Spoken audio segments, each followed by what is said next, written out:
ଜାମପଦା ଗାଁର ଶେଷ ଭାଗରେ ପୁରୁଣା ପୋଖରୀଟିଏ ଥିଲା। ବେଙ୍ଗଟିଏ ତାର କୁନି କୁନି ପିଲାଙ୍କୁ ନେଇ ସେଇ ପୋଖରୀରେ ରହୁଥିଲା। ନିଜକୁ ସବୁଠାରୁ ବଡ଼ ବୋଲି ପିଲାମାନଙ୍କୁ କହେ।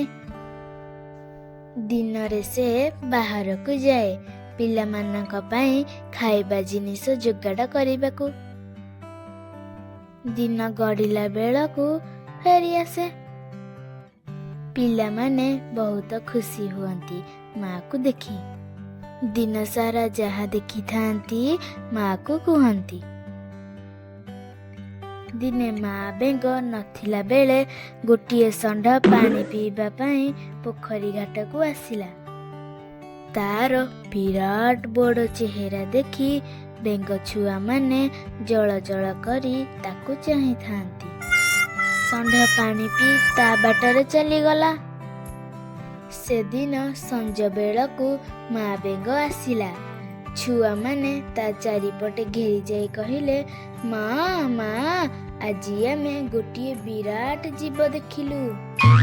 ମା ବେଙ୍ଗ କହିଲା, ସେ କ'ଣ ମୋ ଠାରୁ ବଡ଼? ମା ତୋ ଠାରୁ କେତେ ବଡ଼? ଏହା ଶୁଣି ମା ବେଙ୍ଗ କହିଲା, ସେ ମୋ ଠାରୁ କେବେ ବଡ଼ ହୋଇପାରିବ ନାହିଁ। ଏହା କହି ସେ ପେଟ ଫୁଲାଇବାକୁ ଲାଗିଲା। ପିଲାମାନଙ୍କୁ ପଚାରିଲା, ଏବେ କୁହ ସେ କ'ଣ ମୋ ଠାରୁ ବଡ଼? ପିଲାମାନେ ପୁଣି କହିଲେ, ତୋ ଠାରୁ କେତେ ବଡ଼?